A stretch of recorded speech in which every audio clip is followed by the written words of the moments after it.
कार्यकर्ता, विश्व हिंदू परिषद के कार्यकर्ता अनुशासन में रहना चाहते हैं। अनुशासन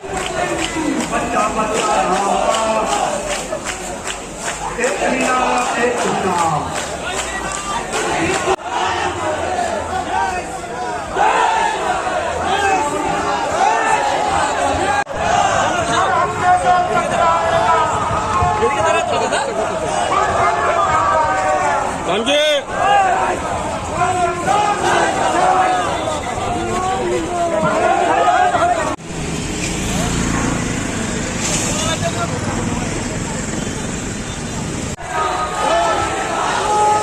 खाली कर दो रास्ते, खाली कर दो रास्ते।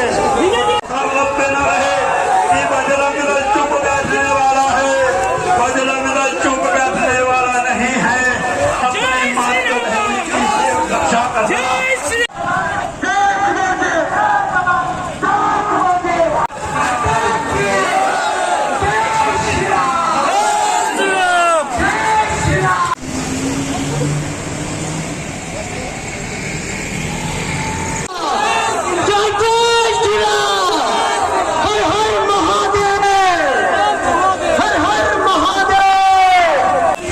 जय श्री राम, जय श्री राम, जय श्री राम। बच्चा बच्चा राम राम, बच्चा बच्चा राम।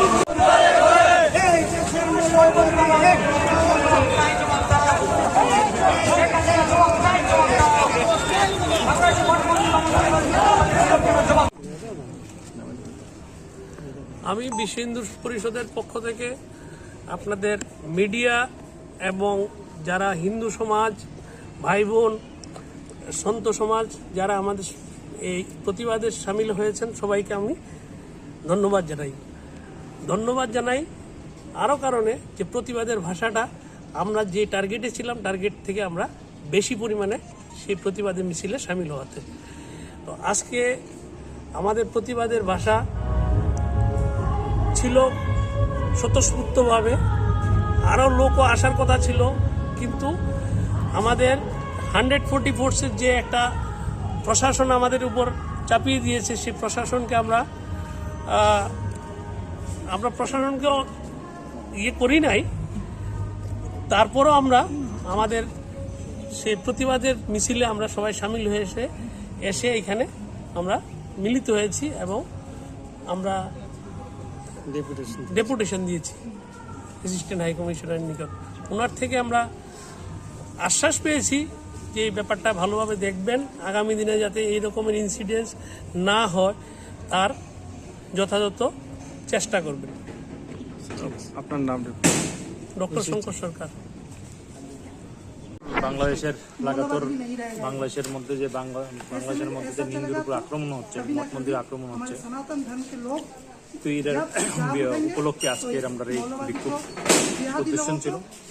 15,000 লোক নিয়ে আজকে আমরা বাংলাদেশ হাই কমিশনের সামনে আমরা এসেছি। আজকে ডেপুটেশন দিয়েছি। ডেপুটেশনের মধ্যে তিনি আশ্বাস দিয়েছে বাংলাদেশের প্রধানমন্ত্রীর সাথে আলোচনা করে বাংলাদেশে 2 কোটি হিন্দু রয়েছে, এই 2 কোটি হিন্দুর কীভাবে নিরাপত্তা দেওয়া যায় এই নিরাপত্তার বিষয়ে তারা আলোচনা করে আমাদেরকে বলবে। কিন্তু আমরা বিশ্ব হিন্দু পরিষদের ত্রিপুরা থেকে দাবি করেছি আমাদের ওনার সামনে যে বাংলাদেশের ভিতরে সমস্ত হিন্দু এবং যেমন হিন্দু মঠ মন্দিরের উপরে আক্রমণ যাতে ইমিডিয়েটলি বন্ধ করা হোক, নাহলে এটা ইন্টারন্যাশনাল একটা অন্যরকম একটা পরিস্থিতি হয়ে দাঁড়াবে, যে পরিস্থিতি আমাদের হাতেও থাকবে না। নমস্কার। দাদা আপনার নাম? চন্দ্রশেখর, বিশ্ব হিন্দু স্টেট প্রেসিডেন্ট।